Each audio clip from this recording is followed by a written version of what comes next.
Hi friends, வாங்க இன்றைக்கி நம்ம என்ன பார்க்க போகிறோம்னு பார்த்தீங்கன்னா, ஹோம்மேட் ஊத்தாப்பம் எப்படி வீட்டிலையே இருக்கிற பொருளை வச்சு நம்ம செய்கிறதுன்னு சொல்லிட்டு பார்க்க போகிறோம். ரொம்ப கிராண்டாக இல்லாமல் வீட்டில் இருக்கிற 2-3 பொருளை வச்சு நம்ம சிம்பிளாக செய்ய போகிறோம். இதுதான் ஊத்தாப்பம் செய்கிறதுக்கு தேவையான பொருட்கள். ரொம்ப ரிச்சு டேஸ்ட்டில் சூப்பராக இருக்கும். கண்டிப்பாக நீங்கள் ஒரு வாட்டி ட்ரை பண்ணி பாருங்கள், உங்களுக்கு ரொம்ப பிடிக்கும். அடிக்கடிக்கு இதை செஞ்சு சாப்பிடுவீங்க. அதுக்கு பார்த்திங்கன்னா, ஸ்டவ் ஆன் பண்ணி ஒரு தோசைக்கல் வச்சுக்கலாம். தோசைக்கல்லில் தாராளமாக எண்ணெய் விட்டுக்கலாம். நான் பார்த்திங்கன்னா சிக்கன் 65 வறுத்த எண்ணெய் இருந்தது, அதையே சேர்த்துக்கிறேன். நான் 2 பெரிய வெங்காயம் கட் பண்ணி வச்சுருந்தேன், அதையும் இதோடு சேர்த்துக்கிறேன். நான் 2 பச்சை மிளகாய் கட் பண்ணி வச்சுருந்தேன், அதையும் இதோடு சேர்த்துக்கிறேன்.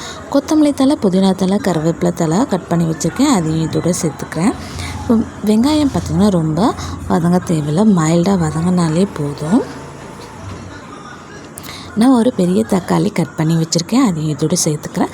தக்காளியும் மேஷ் ஆகிற அளவுக்கு நம்ம வதக்க தேவையில்லை, இதுவும் மைல்டாக வதங்கினாலே போதும். இப்போ பார்த்திங்கன்னா இந்த மசாலாவுக்கு தகுந்தா போல் நம்ம உப்பு சேர்த்துக்கலாம். இந்த ஊத்தாப்பம் பார்த்திங்கன்னா நீங்கள் கேரட் கூட சேர்த்துக்கலாம், உங்களுக்கு விருப்பப்பட்ட வெஜிடபிள்ஸ் கூட சேர்த்துக்கலாம். நான் பார்த்திங்கன்னா இன்றைக்கி ரொம்ப எளிமையாகவே வீட்டில் இருக்கிற பொருளை வச்சு செய்கிறதுனால வெங்காயம் தக்காளி மட்டும்தான் சேர்த்துக்கிறேன். நான் சிக்கன் மசாலா, மட்டன் மசாலா, மல்லி தூள் இதை மட்டும் தான் சேர்த்துக்கிறேன். உங்களுக்கு எந்த மசாலா விருப்பமோ நீங்கள் அந்த மசாலா சேர்த்துக்கலாம். நீங்கள் ஸ்பைசியாக சாப்பிடுவீங்கனாலும், உங்களுக்கு மசாலா தூக்கலாக வேணும்னாலும் நீங்கள் நல்லா சேர்த்துக்கலாம். பெரிய தோசைக்கல்லாக இருந்தால் நம்மளுக்கு கொஞ்சம் வசதியாக இருக்கும். இந்த சின்ன தோசைக்கல்லாக இருக்கவும் ஒட்டிகிட்டு இருக்குது. இதை 4 போர்ஷனாக நம்ம பிரித்து எடுத்துக்கலாம். நல்லா பச்சை வாசனை போகிற அளவுக்கு வதக்கிட்டு இந்த மாதிரி 4 போர்ஷனாக பிரித்து எடுத்துக்கலாம். நான் இட்லி பேட்டர் மாவு வச்சுருந்தேன், அதை இதை மேலேயும் ஊற்றி எடுத்துக்கலாம். நம்ம இது சின்ன தோசைக்கல்லாக இருக்கிறதுனால மாவு பார்த்திங்கன்னா ஒட்டிட்டு அது மாதிரி இருக்குது. நீங்கள் பெரிய தோசைக்கல்லாக பார்த்து எடுத்துக்கோங்க.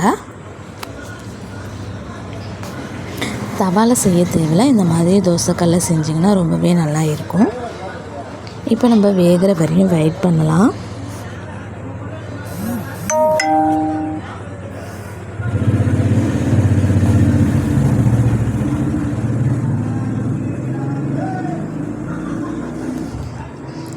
நான் இன்னமும் ரிச் டேஸ்ட்டில் கொடுக்கறதுக்கு ஊத்தாப்பத்துக்கு நெய் சேர்த்துக்கிறேன். நெய் சேர்த்துட்டு நம்ம மூடி விடலாம். மூடி விட்டுட்டு கொஞ்சம் நேரம் சரி நம்ம திருப்பி போட்டோம்னா சூப்பரான ஊத்தாப்பம் ரெடி ஆகிடுச்சு. இன்னொரு சைடும் நம்ம வேக விடலாம். இது செய்கிறதுக்கு பார்த்திங்கன்னா குறைஞ்சது ஒரு 10 நிமிஷம் தான் ஆகும், அதிகமாக டைம் எடுக்காது.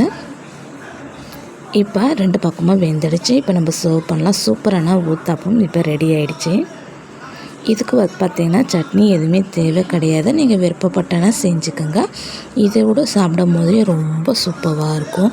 சாஸ் கூட வச்சு சாப்பிடும் போதும் பார்த்திங்கன்னா ரொம்பவே நல்லாயிருக்கும். நாங்கள் சட்னி கூடயும் வச்சு சாப்பிட்டோம், சாஸ் கூடயும் வச்சு சாப்பிட்டோம். உங்களுக்கு எந்த மாதிரி சாப்பிட்றதுக்கு பிடிக்குமோ நீங்கள் அந்த மாதிரி செஞ்சு சாப்பிடுங்க, கண்டிப்பாக உங்களுக்கு பிடிக்கும். கடையில் நம்ம வாங்கி சாப்பிட்றதுக்கு பதிலாக இந்த மாதிரி வீட்லேயே நம்ம எளிமையாக கிடைக்கக்கூடிய பொருட்களை வச்சு, எல்லார் வீட்லேயுமே வெங்காயம் தக்காளி இருக்கும், அந்த பொருட்களை வச்சே நம்ம சூப்பராக சிம்பிளாகவே வீட்டில் செஞ்சிடலாம்.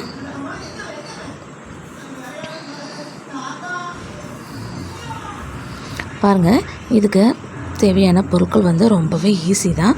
இந்த வீடியோ உங்களுக்கு கண்டிப்பாக பிடிச்சிருக்கும். பிடிச்சிருந்தால் லைக் பண்ணுங்கள், ஷேர் பண்ணுங்கள், கமெண்ட் பண்ணுங்கள், சப்ஸ்கிரைப் பண்ணுங்கள்.